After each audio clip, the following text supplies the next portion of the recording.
Please help me welcome J Loren Norris. I invented the car of the future and then threw it in the dumpster over one man's opinion. And I'd be willing to bet there are some things in your life that one person has said and you believed them and you held on to them, and even today, without you knowing it, you don't want it to be true, but it is. Those opinions still dictate your behavior.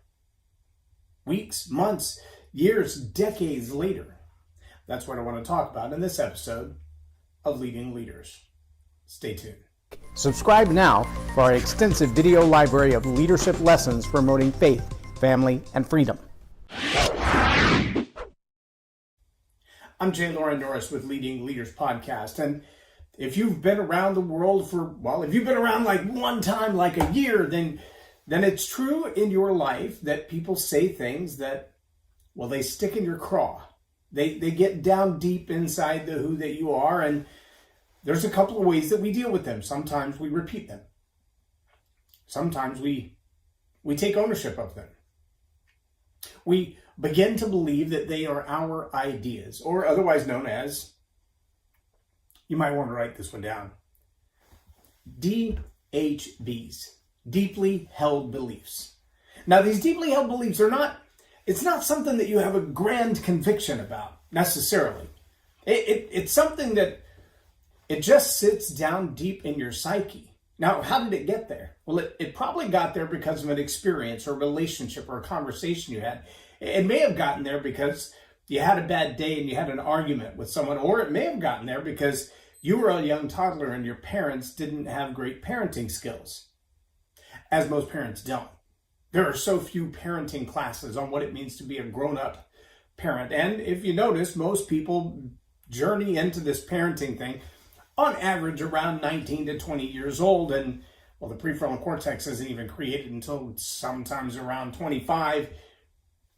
We just don't have the ability to parent as we should from the outset. I know, I messed it up myself. Just ask my kids. As a grandparent, I'm getting a chance to practice this procedure of parenting all over again. And trust me, if you think doctors have to practice medicine, even grandparents have to practice parenting, because every new child has a new way of interacting and reacting. But see, it could have been as simple as that when you were 2 years old, mom or dad or their mom or dad or their friends or aunts or uncles or neighbors had a particular way of responding to your behavior. And that phrase that they used on a regular basis, that way they reacted to you, those things that they said to you, even though you couldn't really process them. I mean, honestly, you're 2. You're still trying to figure out a circle from a triangle, a bottle from a cup. How do you get water out of there without taking a bath every time you drink from a cup without a lid on it? Right. And yet, the subconscious mind is like a sponge. And it's hearing every time mom yells, "Stop doing that. Get off of that. Get away from that. Leave that alone. You're going to kill yourself. The dog's going to bite your face off." And these are, they're statements meant in good truth. They're statements that are meant to keep you safe, to keep you out of harm, to make your life better. And yet, they're statements that tend to slip past the cognitive ability to decide, I don't know, is that right or wrong? Is it true or is it not true? Is it imaginary, like the purple dragons in my coloring book? Or is it real, like the dog laying on the couch, growling at me because I have a hold of his tail playing tug of war? Those are the questions that a 2-year-old mind is processing, but they don't know they're processing. They're not even aware that this is a thought process, that this is a challenge, that this is a thing. And the result is those ideas are being locked away deep inside the psyche, deep inside the emotion, deep inside the memory, to be called up later. Yeah, and unfortunately, we don't get to decide when they're called up. We call those triggers, right? We have this emotional moment, and maybe it's the smell of a cologne, or the sound of a ding of a doorbell, or the the sound of a car idling out front. I remember early in my life and career, we used to live at the fear of the repo man. I mean, seriously, we had a car repossessed, and the next one we were, struggling to keep the payments made on it. And every time a diesel pickup came down the road, you could hear that chatter of that old diesel engine, and we would run to the door and look out the window like the anti-Santa Claus. I mean, it was like the Grinch was coming to take our car, and the neighbor bought a diesel pickup, and when we had a diesel excursion, I remember rolling up in the diesel excursion, and as we were coming down the road, everybody little peek out the window to see if they were coming to take their car, because all the repo diesel trucks sounded just like our Ford Excursion. And I wasn't trying to trigger people, but you get those things deep in your psyche and your body responds to them. Now, one of the things that we know as leaders and communicators is that we have to be aware that we're not always dealing just with our own stuff. As leaders, as communicators, the minute we take the front of the room, or we take the microphone, or we take control of the Zoom, everything that comes out of our mouth, every word that we utter, every sound that we create, has the potential to trigger someone. And if that trigger is a crisis, it's a recall of a trauma, it's a moment that causes them to react in a way that normally they wouldn't. Maybe you've uttered this phrase, I just don't know what came over me. I don't know why I reacted that way. We don't know as leaders and communicators what all of the people around us are dealing with. We don't know what was said to them when they were 2, what they experienced when they were 6, what they lived through as a teenager, what kind of trauma they endured as a soldier or a mother or a parent or a daughter or a son who experienced the loss of a loved one. We don't know. And so we have to be willing to admit that sometimes we'll say something that to us is fairly innocuous. It's comical. It's cliche. It's not that big a deal. Right? Everybody says it. And we have to be willing to admit that sometimes those cliches, those everybody says it, those common phraseologies, they're actually hurting people.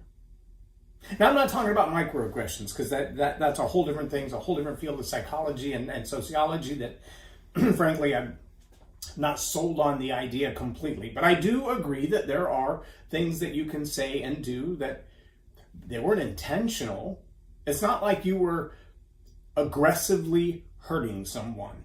You set out with the intention to break someone's heart, to break their will, to challenge their well-being, to interfere with their mental health or their wellness. It had nothing to do with any of that. None of that was your intention. It just so happened that what you said was funny to you and reminiscent to them of a not so good day. We still, as leaders and communicators, we have to be cognizant of that. There's an old phrase called reading the room.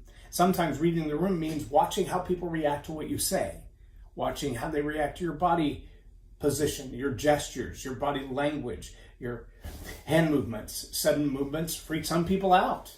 What I just did may have triggered some people with PTSD. And if, as a leader, I'm not responsible enough to read the room and see how people react to that and realize that when you throw your hands up, whether it's at the camera or it's at the crowd, pull your shoulders back so they see the shock and the surprise and they don't feel like you're attacking them, because this is completely different than this. And that's my point. See, the thing you've got to realize when it comes to communicating, when it comes to leadership, is that we have this way of conveying ourselves and our ideas to the crowd. And we also have this way of looking at ourselves in the mirror and thinking, well, I would have taken that like this, but everybody else takes it in a different way. And if we're not willing to admit that as a leader, then we're not going to take the time to work on that. Now, let me take this dual-sided conversation just a little bit deeper, because there's another reality in there that we have to contend with. And that is that a lot of the phrases that you will use as a leader and a communicator are phrases that you've heard, that you've learned, that you've memorized, maybe even cute little quips and quotes that you come up with on your own.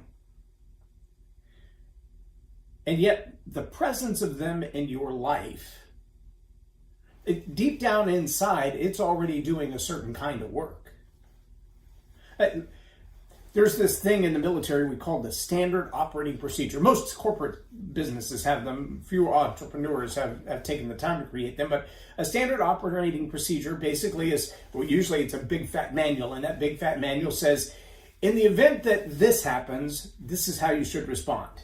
And if that doesn't work, then do this. Maybe you've seen that little flow chart that says, does it move? If yes, is it supposed to? If it's supposed to, leave it alone. If it's not supposed to, apply duct tape. Does it move? No. Is it supposed to? Yes. Then apply WD-40.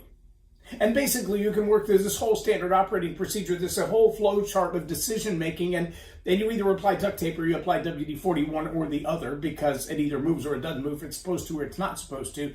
And yet there are some, for lack of a better word, autonomic SOPs in every human. The ones that tell you to breathe, and the ones that tell your eyes to blink so they don't dry out, and the ones that tell your blood to flow through your body and your heart to beat and to extract oxygen and all of that stuff. It's autonomic, meaning you don't think about it. It just does it on its own. I mean, I did not decide how many beats per minute my heart was going to beat in the last minute, nor will I decide in the next. Can I impact that? I can. I can actually change the way I think about anxiety and the things that are bothering me, and I can slow my own heart rate down. I've done it. I've done it before a blood pressure test. I've done it in the middle of a blood pressure test, to have them test me first and then say, give me a minute, calm myself, take several deep breaths, completely relax my body, and have them test it again and get an entirely different blood pressure. You think I'm kidding? Try it. Try it for yourself. And then understand that sometimes those autonomic responses, those, I didn't plan that, I wasn't doing that, it wasn't on my own, kind of like the reflex when the doctor hits your knee with a hammer and your foot flies up in the air. Like, you didn't plan that, you weren't thinking about that, your body just did that. There are things in your life, tendencies in relationships, the way you treat other people, the way you react to people, the things that you say. Like I said, maybe you've said the phrase, I don't know what came over me. Or you've said something and the words came out of your mouth, and as they're in the air, as Jerry Seinfeld says, that speech bubble in the air, and you're like, I can't take them back, but I wish I hadn't said them. And maybe you look over at the person next to you, and you're like, oh my gosh, I can't believe I just said that. I don't normally talk like that. But something in me just responded, and I wasn't planning it. I wouldn't have thought that. I don't mean that.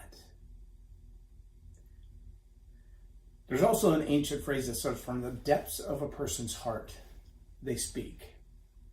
Now, we're coming to a point here. This is very critical for you to understand as a leader, as a communicator, but just for your own well-being.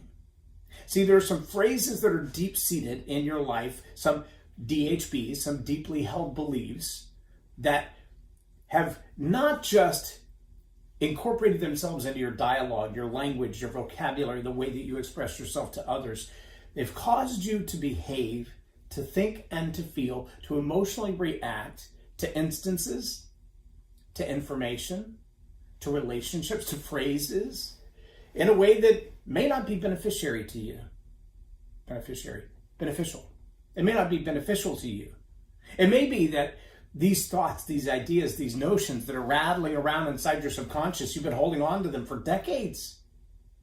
And you never really thought, will the dog actually bite my face off? I mean, like the whole thing just like right off the skull? Or will the dog just snap at me if I pull on his tail? And I can tell you a lot of adults that I've met. In fact, a couple of years ago, we had a couple, it's been a few years now. We'd met them at church, didn't know them at all. They were new to town, and all of our family was out of town for Thanksgiving. And so we literally just put out a post 2 days before Thanksgiving and said, if you don't have a place to go, here's our address. And like 15 people showed up to have Thanksgiving with us. It was kind of cool. This particular family showed up, and we had a little Mocha dog. He's since passed and gone on to doggy heaven or wherever that is. But Mocha dog was a miniature schnauzer poodle, a schnoodle. A miniature schnoodle. He weighed about 18 pounds. Could almost put him in a shoe. Not quite that small, but really close. Very friendly dog. Thought he was a cat. He liked to sleep on top of things, like the back of the couch or the bookshelf if he could get there. He was a very strange little dog, but very, very, very friendly. He barked at every stranger and then ran to them to jump in their lap. And one of the people that came that Thanksgiving, in his own words, this is a big guy. He's well over 6 foot tall, college basketball player, very athletic, worked for FedEx, I believe it was. Very physical guy. And when that dog came around the corner, I thought he was going to climb on top of the bookshelf. And he explained he was absolutely terrified of dogs. And a lot of it had to do with the story of his mother telling him, that dog's going to rip your face off. Decades later, terrified of dogs. How many times have you actually been attacked by a dog? I don't know. How many times have you actually been attacked by a dog smaller than a house shoe? I don't know. How many times has a dog actually tried to rip your face off? I don't know. There should be a healthy fear and respect of any animal when you get in their space, whether it's a cat or a dog or a lizard, a llama. They'll spit on you from 10 feet away. They'll act like they like you, then they'll spit on you. I know people like that. Anyway, there should be a healthy respect for any creature's space, that when you get up in their space, they're going to protect and defend themselves. But the unwarranted, deep-seated, deeply held belief that every dog wants to bite your face off, that can be a problem. Oh, what if it's not just the dog wanting to bite your face off? What if it's everyone who is an attorney has XYZ challenge, problem, or belief? What if every doctor believes like this, or every dentist, or every hygienist, every banker, every IRS agent, every whatever? If the overgeneralization of that one encounter, that one moment, that one story that is stuck in your head, sunk into your heart, and now just reverberates in your inner being, if that deeply held belief changes the way you interact with other people, you're going to have to ask yourself, is it serving me or is it not? Now, understand these deeply held beliefs. I have them, and you have them. Everybody you lead, they have them. What does it mean to us as leaders and communicators when we're simply willing to admit that those deeply held beliefs are there? Well, first off, it means we have to acknowledge them, especially in light of triggers. We have to be willing to admit that we might say something that would hurt, offend, or cause a recall of something that people go, I can't believe you said that. It's not that big a deal. Well, maybe not to you, but to me, it's enormous.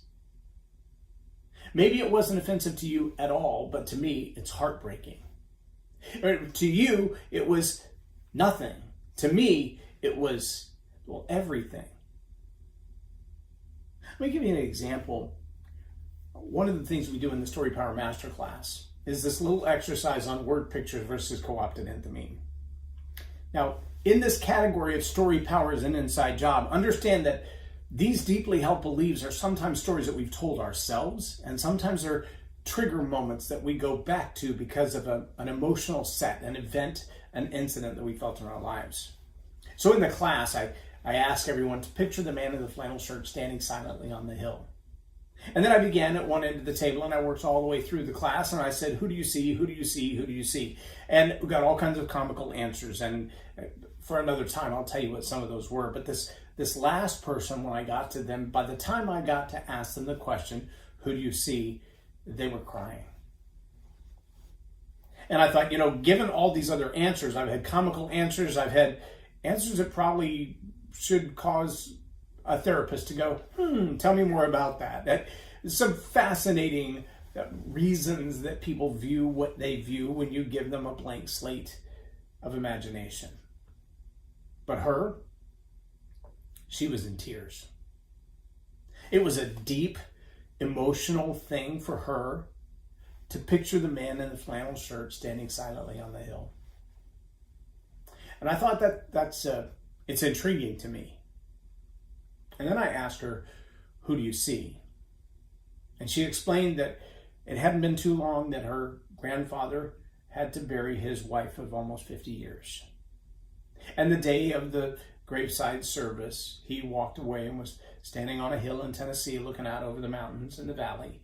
And she walked up behind him and put her arm around him and she said, "Grandpa, what are you thinking?" And he turned around with tears streaming down his face and he said, "She promised I could go first." Let me just say to you that in that moment, the near reverence that she had for her grandfather, the love and the admiration, and the deep thinking that goes behind what that promise actually meant, and how betrayed he felt that it had been broken, even though he knew she didn't have any control of that. There's a whole lot of deep-seated emotion and psychology, a whole lot of deeply held belief going on right now in the heart of that listener. And as a communicator, if I fail to acknowledge that, to read the room, if I simply go on with whatever dialogue I plan behind that, picture the man in the flannel shirt standing silently on the hill, if whatever my word picture is betrays that emotion, not only have I lost that potential customer or client, I've lost that relationship. I've lost access to influence them perhaps for a long time. Because in this moment, what I've said, what I plan to be funny, is hurtful. It's a deep wound. It's a gaping emotional wound. It's an offense of someone who didn't intend to be hurt.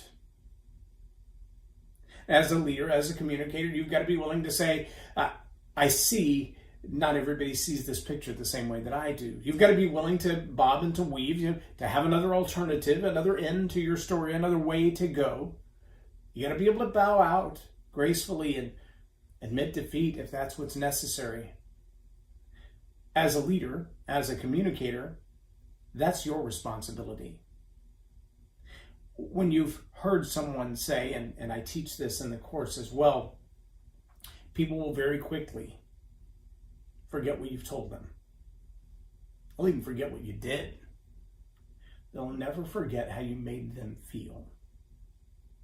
Well, how you made them feel often has to do with what you said that is incongruent with their deeply held beliefs, with what you said and their emotional past. Now remember, these deeply held beliefs, this story power as an inside job, these deeply held beliefs are instructing your opinions. They're instructing your relationships. They're instructing your decisions, your daily actions, your behaviors are rooted in these deeply held beliefs, whether they're right or not. Whether what you believe in this moment about this person, about this thing, about this event, about this incident, about that cat, whether what you believe about them is true or not. Your attitudes, actions, and behaviors are driven by those deeply held beliefs. And if, as a leader or communicator, I run afoul of them, then what you believe will take precedence over what I said. What you've believed for a long time will still drive your behavior, your attitudes, your actions, your opinions. Even if what I said was true and more current information, it's still going to challenge you, might even upset you, might even make you angry or trigger you into an emotional episode. As a leader, as a communicator, I've got to be aware of that, observant of that, and know, how do I fix it? How do I apologize? How do I move on to the next thing in a way that doesn't abandon your emotional response, but at the same time doesn't push it to a deeper level? I can't tell you how many people I've worked with, coaching them on their communication skills, on the speech that they're writing, the story they want to tell, and they don't realize that when they say a particular phrase, it's deeply challenging for other people. Now, sometimes they do, and sometimes we leave those in, and sometimes it's intentional to poke the bear. It's intentional to push you off of your common but erroneously held belief. There are a lot of people who hold on to beliefs that don't serve them. They hold on to deeply held beliefs because, well, that's what I've heard all my life. I've had a couple I've struggled to get rid of. Things like the rich get rich and the poor go broke, and it's the rich's fault. Who wants to be rich? I don't want to be blamed for your problems. I'd rather be broke just like you and complain alongside you than to be rich and have you hating me, because your approval, as a broke, unsuccessful failure, your approval is more important to me than being rich. Because I'd rather have your approval than your disdain. There's probably at least 5 deeply held beliefs that come to that conclusion that have not served me well through the course of my life. Oh, they're there, and I have to confront them. And when they come up, I have to say, well, that's a dumb idea. And here's why. And here's what the facts tell me. And here's what universally appears to be true. Now, I believed that for a long time, but I need to unseat that belief and replace it with something else. That's the story that I'm telling inside my head. And whether your story is about an abusive stepfather, had one of those, an abandoning father, had one of those, living on food stamps and potato soup, yep, been there, done that. Raised by the janitor in my middle school, yep, been there, done that. Whether those are the stories that are driving the decisions you're making today, or you're looking at those stories going, wow, that was true at the time, but it's not true anymore, and now that deeply held belief must be challenged. I've got to stop telling that story in my head. I remember walking in and finding my mother scrubbing the urinal in my middle school. And when I asked her, why are you doing this? Her answer was the story inside her head. Son, you know, I dropped out of high school. It's the best I'll ever do. No, Mom, that's a lie. It's a lie that you've been telling yourself for decades. And you got to stop. She was 50 when she graduated from college. She spent the next 20 years, almost 20 years, helping students who had already given up on themselves and the school had already given up on them find their future, build a destiny worth pursuing, reignite their dreams and create a vision worth living for. And she saw them graduate from high school after they'd already dropped out. She saw them go on to ROTC and to boot camp and into nursing programs and become the director of nursing.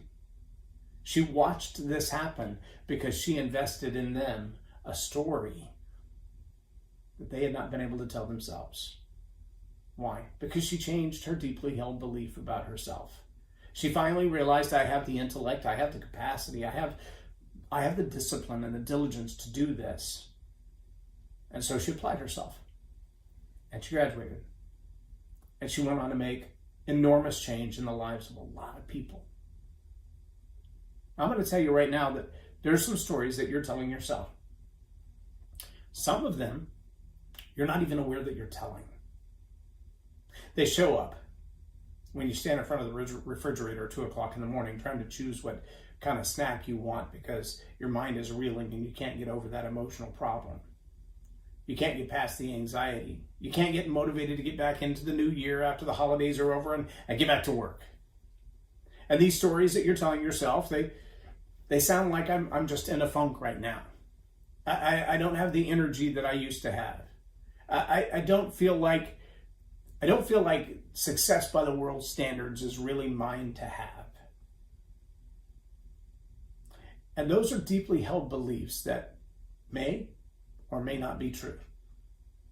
And whether they're true or not, they're still making decisions for your life. The story you're telling inside your head is determining how you build relationships today, what jobs you'll apply for or not, what new projects you'll take on or deny, what opportunities you'll pursue or believe they're not worth your time or you're not worth achieving them. These deeply held beliefs, these stories, these things that you are hearing inside your head, that are resonating inside your heart, that are driving your heart rate, your blood pressure, your anxiety level, your cortisol level, your dopamine levels, all of these stories that no one else ever hears. They're just inside your head. They're just inside your heart. And they may be true or they're not. And they're still your convictions. And without your conscious approval, with no consultation from you, they're determining the outcome of your life. These deeply held beliefs, these are the stories that you are telling you. And when I say Storypower is an inside job and you've got to get a grip on it, I'm not kidding about that. Storypower is not just how you communicate from the stage when you want to persuade and encourage and entice and invite and invoke. Yeah, it's good for all that. It's necessary for sales and for business and for leadership. But Storypower is an inside job too. Your confidence level, your ability, your willingness to dive in, to jump out in front of the crowd and go, hey, here's me giving it all I got. That is driven by your inner stories. And if you don't get a hold of those stories, if you're not looking for the hidden stories and going, yeah, I've never told anybody that, but it's still driving your behavior. I've never told anybody that, but it could make millions of dollars. I've never told anybody that, but it could save somebody else's life. Inner stories, inner deeply held beliefs. That's what Storypower as an inside job is all about. Now we're going to be doing a webinar on January 23rd, and we're going to dive into those hidden stories that could be your success story. They could be the turning point in your life. They could be the stories that get a hold of your deeply held beliefs and shake them like a puppy in his rag toy and say, why do I believe that? Why do I hold on to it? Why do I let that make decisions in my life? I invite you to jump onto this webinar and be a part of it. $17. Couple of cups of coffee worth of investment. But these stories that you're going to look for in your life, they could change your life. And they could change the life of people around you. I would encourage you to take a part in that. And if you haven't had a chance yet, jump over to storypoweracademy.com and just peruse everything from leadership to coaching to training to 1 year long courses on becoming a better leader and communicator, whether that's as a part of a group or that's one-on-one. All of those options are there. And I will engage with you at whatever level you want to engage. But I'm going to tell you right now, if you keep believing some of the stories that you're telling yourself in the mirror, some of the stories that you're telling yourself when you lay your head on the pillow at night, some of the stories you're telling yourself standing in front of the refrigerator at 2 a.m., or when you refuse to call back that person for the new relationship or the new sales or the new job, and the reason is you just don't feel worthy. Until you change that story and get a hold of the truth, those stories are still going to own you. They're still going to control you, and they're going to make decisions for you may not like. I challenge you to start looking at those stories, because Storypower is an inside job. I'm J Loren Norris with Leading Leaders Podcast for Tell It Like It Is TV. Have a blessed day. Subscribe now for our extensive video library of leadership lessons promoting faith, family, and freedom. I encourage you to go to storypoweracademy.com and check it out. Look at the different classes, the different levels, the different things that are available. You can take a lot of them a la carte. But spend some time there and see if that's the kind of thing that would change the way you communicate as a leader, as a pastor, as a counselor, as a political leader. And if that will help you, I'd love to have a conversation with you. Again, only 10 people in the elite speakers. You will have to apply for that. But if you're a candidate, I'd love to have that conversation with you. I'm J Loren Norris with Storypower Academy. I look forward to seeing you inside.